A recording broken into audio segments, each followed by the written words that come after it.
Broadway Is My Beat. From Times Square to Columbus Circle, the gaudiest, the most violent, the lonesomest mile in the world.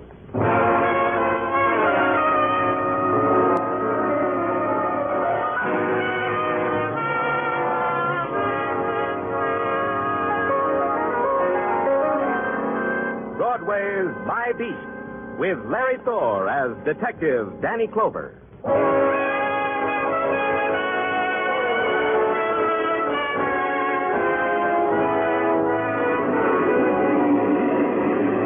Broadway, it's a jagged dream of concrete and steel and twisted faces, where the vision of beauty stands in a doorway at the end of night. And you go looking for it, and you're stopped by a guy selling the latest postcard or a sightseeing tour through Joyland.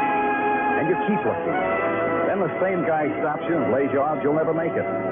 You never do. It's Broadway, My Beat. A cop doesn't have to go looking for death. They call you in on it. My call was a greasy brownstone building that crouched on maybe half a block where Harlem reaches up for Central Park. Its walls were covered with withered ivy, and its windows were barred with iron, not withered. On a soot-covered sign, you could make out a restful-sounding name.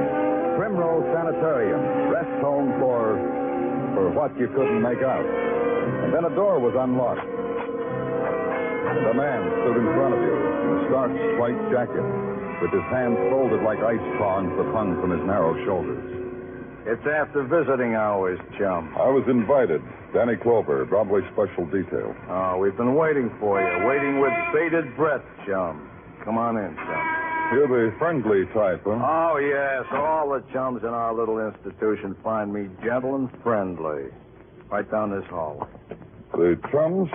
Who are they? Sick people, lost people. You know how it is. Do I? Of course you do. You're a policeman. That settles it. And you? What are you? Male nurse named Horace Vesper. Assistant to Physician Ellery. Him and me, we're the administering angels of Primrose Sanitarium. Angels? Mm-hmm, chum. Here we are. Who is it, Horace? One of the patients giving us trouble? No, physician. They're all asleep like suckling babes. This is the detective who answered the call we made. Oh. How do you do, sir? I'm Dr. William Ellery.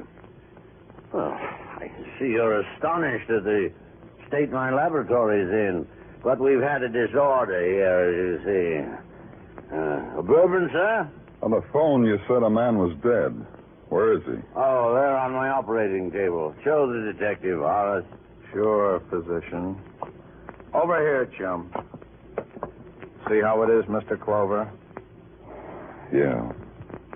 Who was he? One of your patients? In a sense. You can talk plainer than that. I don't think I can. You tell me about it, Horace. Sure, physician. It was like this, chum. We found this man on our doorstep. He was... One of the lost people? You're quick, chum. No. This one was bleeding from a knife wound, but lots of blood. Stabbed. So I lifted him in my arms like he was a foundling babe, and I brought him here to the physician. We gave him a transfusion. Yeah, the only thing I could do. He'd lost too much blood already. He was dying. I haven't practiced surgery for many years, Mr. Clover, but I think my old professors would have been proud of me. Who was he? That's your problem, chum. There was no identification on him. Not a thing. This one was one of the anonymous chums. So the tedious routine of why an anonymous man died began. And it's easy to be anonymous in New York. All you have to do is like cheesecake, shove on subways, stare on windy street corners, and wish you were in Miami. You're one of the crowd, worth $2 a day to the BMT. Nobody bothers about you. But if you want someone to bother about you, there's another way. You can be found dead. Then you're an important guy. New York demands to know who you are, and you become the star attraction the next morning in the morgue. Me, I represent the police department, and I'm your custodian. I exhibit you. I'm afraid to look, Lieutenant. You'll have to, ma'am. Okay, Detective. Yeah, Danny. Well, ma'am? Poor man. Your father? No, he's not my father. Thank you. Will you tell the next lady to come in? Yes, of course. You know, Danny, a policeman's got to protect life and property, but... This man is property, Tartaglia. Somebody's. Yeah, I know. But they didn't mention this detail when I took my civil service exam. Now, Danny, 20 years, and I'm not used to it yet. That makes you different. What did you find on Dr. Ellery? Well, so far, legitimate. License, everything. Oh, another one, Danny. Yeah. This way, ma'am. I'm Mrs. Bullock. Mrs. Eugene Bullock. I just thought... Tartaglia. Yeah. I just thought... Well, he didn't come home. Mr. Bullock didn't for a whole night. He's never done that before. Never. Tartaglia, water.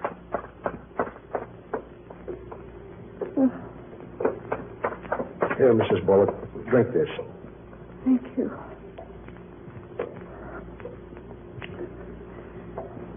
Since today is our 25th anniversary, I thought... Well, I knew Mr. Bullock wouldn't want to miss that.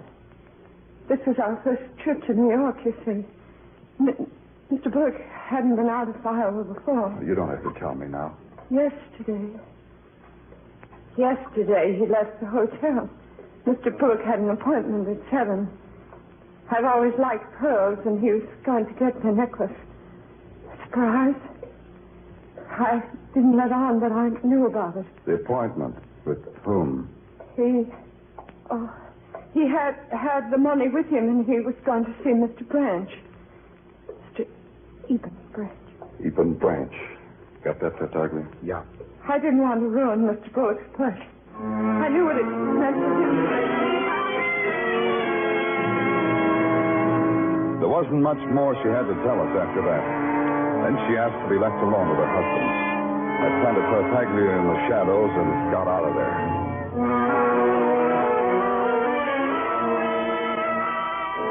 The New York telephone directory is a jewel, a dream, a work of art. It gave me Eben Branch's business, trader, his address, 12 Gramercy Park South, and his telephone number. What I needed I couldn't get by dialing, so I called on Eben Branch, trader, 12 Gramercy Park South. From the police, eh? Avail yourself of a bamboo fan, my boy. The rain is making more humid, I think. The place of Eben Branch was a fragment torn out of a tropical paradise and enclosed in double-paneled glass. Even to the white cargo-type rain pouring down in the space between the glass walls from a contraption bearing the seal of approval of the New York City engineers. Tropical birds played tropical games and sang sad songs in huge cages of gilded bamboo. And sitting in a fan-shaped wicker chair was Eben Branch, wearing yellowed linen, his hands touching the head of a girl, a silent girl in a jade sarong who strummed a tropical-type guitar. You'll find it pleasant here, Mr. Clover, far from the terrors of that jungle out there. You'll stay for a bit? I may never leave. Splendid. You're a man of quality, sir. I knew it the moment I saw you. I said as much to the girl here. Didn't I, girl? And now what can I do for you, sir? You could wake me up. Oh, it's no dream, Mr. Clover. All this was bought at a good price. A few souls, a few deaths, and a fantastic hoard of pearls. The South Seas, a veritable paradise, boy, veritable. Wouldn't it have been simpler to leave paradise where it belonged? I only asked because I wouldn't know. You mean go back? Uh-huh. Impossible. Oh? Of course, impossible. The moment I set foot on that island nirvana, I should be gutted by the native I stole the pearls from. Didn't concern you, Mr. Clover. That was 30 years ago, not your domain. What concerns me is a man named Eugene Bullock. Eugene Bullock. Do you know where he is? I asked you first. Well, the simpleton had an appointment with me last night at midnight. Midnight? His wife said he was to meet you at 7. Men lie to their wives. As I say, Miss Clover, midnight is the hour at which I find myself most amenable to the conduct of business. Till then, I have other matters. In the phone book, it says you're a trader. Is that a business? Trader? The word I used to make me glamorous and unreal. Sir, I insert my advertising matter to attract suckers. I sell pearls, Mr. Clover, for cash. I see. Only cash. Mr. Bullock wanted pearls. I was prepared to sell him $5,000 worth. Did you? That's the tragedy, Mr. Clover. Simpleton never showed up. I need $5,000 desperately. Paradise comes high, Mr. Clover. And so, as the sun sank slowly in the west, I bade a fond farewell to the land of palmettos and jasmine and exiled beach boys. If what Branch had told me was true, the pattern of Mr. Bullock's life needed completing, his last 5 hours of living. What happened to Mr. Bullock last night between 7 and midnight? People had died during those hours, but why Mr. Bullock? And there's an extra added question. What happened to the $5,000 he had on his person? By the time I got back to headquarters, the description of Mr. Eugene Bullock had been circulated all over the area. Hey, Danny, how goes it? Oh, hello, Marty. Okay. How's the cab business? As the saying goes, What do you need? I think I got something for you. Look, the little guy, that Eugene Bullock. Yeah? Maybe he was in my cab last night about 7 o'clock. We had some pictures taken downstairs, Marty. Here. Look. That him? Looks calmer, but yeah, that's him. Last night he looked more excited. Like how? Like so.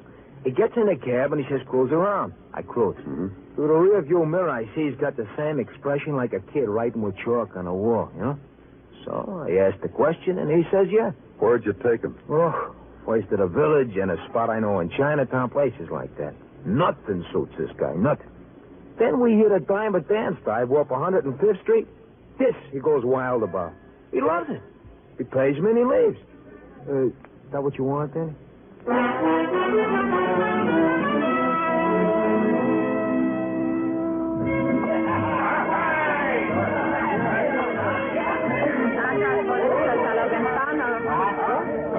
¿Quiere usted bailar? ¿Es necesario sacarlos? No, whatever it is, no. If that's how we say no in Spanish. Por favor. Look, who's around here? I can tell I'm from the police. Adiós, señor. Adiós. Hey, wait a minute. Wait a minute. What frightened you about the word police, senorita? Get away. Get away from me. Oh, now it's in English, huh? You learn fast. Let's go, senorita. Let's go where we can talk without background music. Trouble with this, Carol. Take off. We're chatting. We're having an intimate type conversation. I am intruding. Sanchez. Intruding's the word. Beat it. We do something about your mouth. You tried, friend. You really did. What do you know? Man gets knocked down in the fight, nobody pays any attention. This what happened last night, Rosa? This what happened last night? Music happened last night with maracas, Latin music. When we were interrupted, I was saying, let's go. Let's go. Wait. All right. Last night I was dancing with a sailor, a pretty sailor boy from Peru. And then a man was stabbed. The man died. Oh, bad. Somebody sees blood, somebody screams. Everybody runs out. There's even the pretty sailor boy. The wounded man is lying on the floor. Stabbed, but not dead. Then what? Sanchez helped me to lift him to my automobile.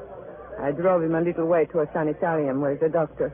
I left him. Why did you take the trouble? Why didn't you run, too? I felt sorry for the little man lying there. Oh?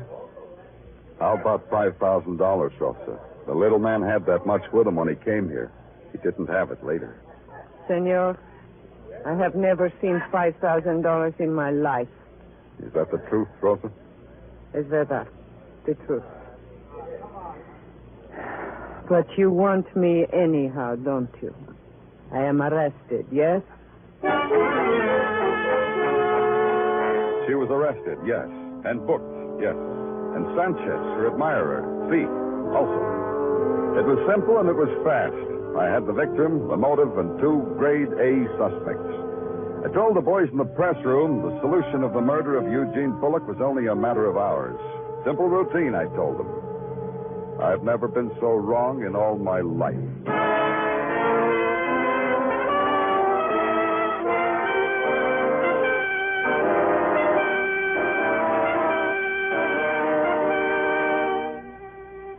listening to Broadway's My Beat, starring Larry Thor as Detective Danny Clover.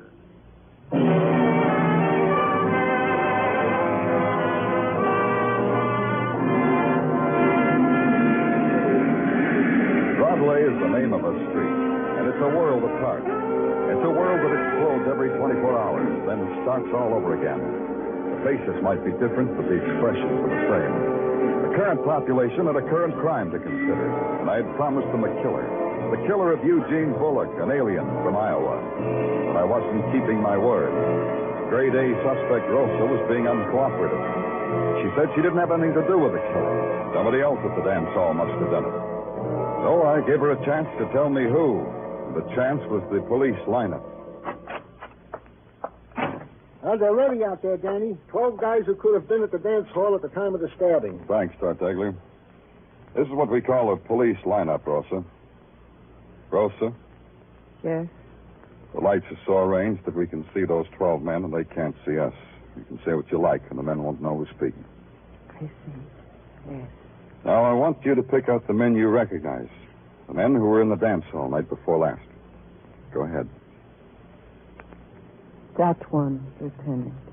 The tall man on the end. Well, that's Artie Westfall, Danny. Gets his name on the blotter like clockwork. Vagrancy. Commutes between the Bowery and the drunk tank.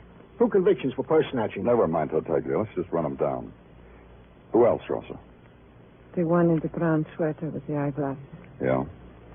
Who else? That one? You mean the one holding the cap? Oh, yes, that one too, but I mean the one next to him. Go ahead. That one and that one. Yes, I'm sure of it. Keep going. The man without hair and with the mustache. You remember him? I danced with him. He wanted to meet me later. Okay, Tartaglia. Let him go, all of them. Tell him to go home. Yeah, Danny, sure. Take Rosa back to the matron and lock her up again. Senor, what are you doing? I don't understand. And I'll explain. You're lying. You're covering up for someone. The last man you pointed out, the baldy who danced with you.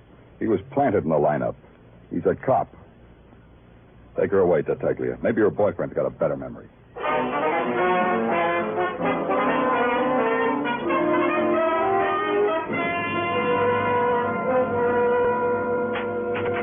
Thanks, officer. I'll call you when I'm through.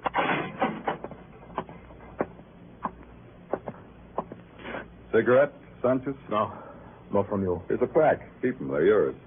By what right you hold me here? By what right, The huh? man was murdered. That gives us rights. Him and me. You're crazy, insane. I kill no one, police. Stupid. But you're man of honor, huh, Sanchez? Como? I'll explain. You're a man of honor. You love Rosa. It degrades you if anyone manhandles her. I would kill him. That's what I say. You killed Eugene Bullock because he made passes at Rosa. Between a wish and the act, police, there's great space. You stabbed him, and then you got a bonus. A $5,000 bonus. And that healed your wounded honor. You're only trying, police. I know guys like that, always trying. We have a word for them in Spanish. Be polite, Sanchez. It's easier when you're polite. Okay. I'm polite. That's good. What have you done to Rosa? I wondered how long before you'd ask me that. What have you done to Rosa? If we had to. She confessed to the murder of Eugene Bullock. You lie. Your mouth lies. She confessed, Sanchez. She only does it to protect me. I stab him. Tell me about it. What like you say? This Bullock, he put hands on Rosa. His old hands on Rosa's body. This happened many times with Rosa. The hands of an old man. Yeah. The $5,000, where is it? Oh, leave me alone, please. Leave me alone. All right, Sanchez. Let's get a stenographer. Did he confess, Danny? Yeah. What do you want, Tartaglia? Oh, I thought you'd want to know about this, Danny. They fished Horace Vesper out of the lake in Central Park. When? About an hour ago. Hey, Danny, getting Sanchez to confess, that could mean a promotion. To what, Tartaglia? To oblivion? You have it in the palm of your hand, sewn up clean and neat, and it slips away because a man named Horace Vesper was found dead in the lake. That changes it. You shudder at the fatal mistake you almost made. You shudder. By that time, you're pushing your way through a crowd whose eyes are vacant and unblinking. And it's the same crowd you always see in attendance to the public dying. The setting was nice, though. Central Park never looked better. The leaves turning to gold, the sun shimmering on the lake. Buck, fat and happy. The dashing blue uniform of New York's finest. And the lump of a man lying gray and sodden on the bank. That's him, Danny. Some kid in a rowboat saw him down in the water. That's how we happened to... No marks of violence on him. No, Danny. This guy must have been one of them health addicts. He goes in the water without no shirt on. I figured the guy goes in for a dip because, like I say, with him, health is a thing. And the shock of the cold water surprises him and stops his heart from beating. That's how you figured it. Yeah. Adds up, don't it? I'm thrilled. Here is the deceased effects, Danny. Driver's license made out to Horace Vesper, Primrose Sanitarium. Blue Shield medical card, a wallet with no dough. But plenty pictures of his Navy buddies. How do you figure buddies? Yeah, this was a bit of detective work, Danny. See this watch fob? Yeah, but tell me about it anyway. It's a cleverly contrived watch fob, contrived from one of Horace Vesper's Navy dog tags. That's how I figure the guys in the pictures are his buddies. Let's see it. Sure, Danny, here. Cleverly contrived, huh? With my dog tags, I did something different. Well, Danny, you figure it like I figure it? No, I don't figure it like you figure. How you figure? I figure like murder. Huh? Yeah, huh. Only I got like to prove it.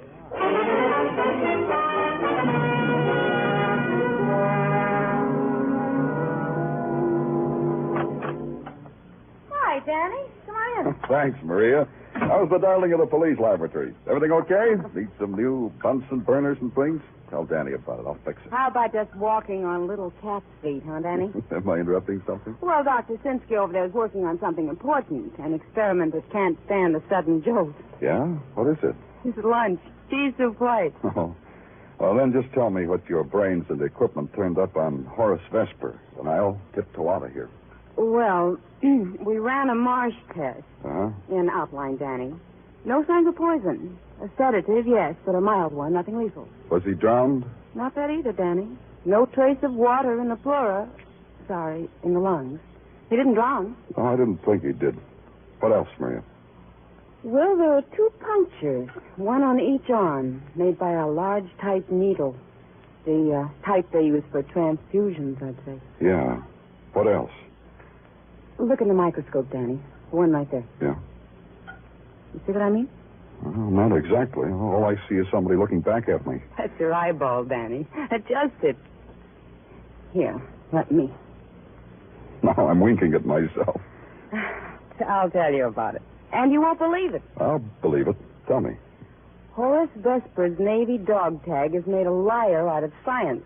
Get off the dime, Maria. What are you trying to say? Stop this, what I'm trying to say. Horace's dog tag says he had type A blood. The microscope shows something else. Like what? In the specimen I've examined of his blood, there are too many clots. Both A and B cells are agglutinized. Come on. Mr. Vesper's blood has been tampered with. Now it's both type A and B. Strange, isn't it? I didn't answer, Maria, because everybody knows there'll always be a new way, a strange way to kill a man. Instead, I went back to Primrose Sanitarium. Its door stood open, so I walked in. I found the hallway that led to the laboratory and felt my way along it in the darkness.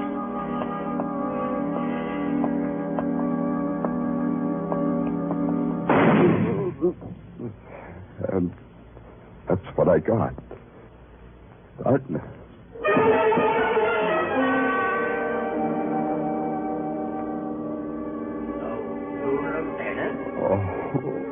Lieutenant, I expected you would awaken so soon, Lieutenant. Where? In my office, Lieutenant, in bed. I really didn't expect you to awaken so soon, Lieutenant. It's my side. It's a mess, all right. Yeah?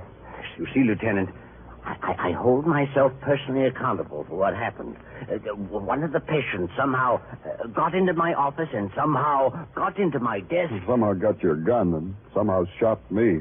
Why? His protest against the world, I suppose. The kind of world he's made for himself. Anyone outside of it is an enemy. Now you're going to keep things locked up, huh? I'll see to it. But it's Horace's job. He should know better. Horace? Now, lie still, Lieutenant. You've lost a lot of blood.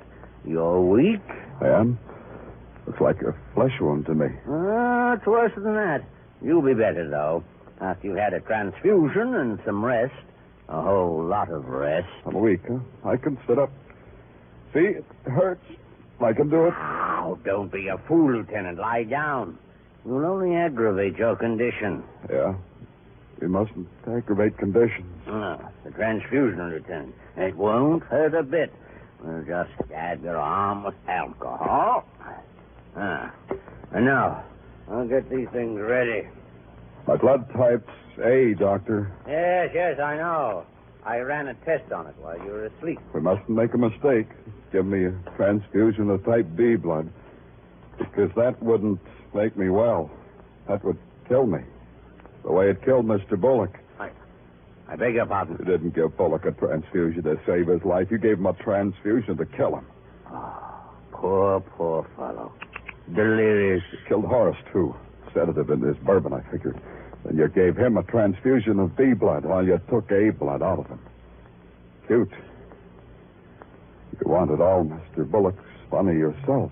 Not this greedy doctor. Now, Lieutenant. Oh, remember your Hippocratic oath, Doctor. You need that transfusion, Lieutenant. Put down that needle. You're delirious. You have to be quiet. Put down that needle. You have got to be quiet. Here's some quieting for you.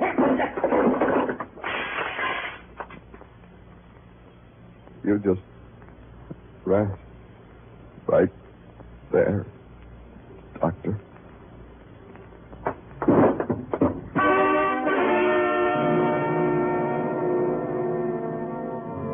That's the way it ended. The part of it that I knew about.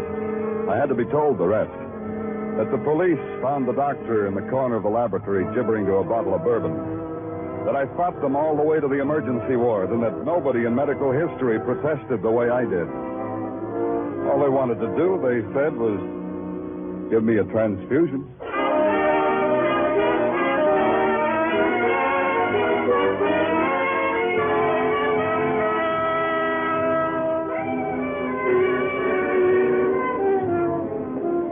There's laughter on Broadway now. It's night, and the street is tearing itself apart. It's drinks on the house and have another one show. And, hey, mister, I can really show you the sights. The frenzy and the big noise. Mostly it's the big noise. Otherwise, you'd hear the heartbreak. Because it's Broadway, the gaudiest, the most violent, the lonesomest mile in the world. Broadway, my beat.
States Armed Forces Radio and Television Service.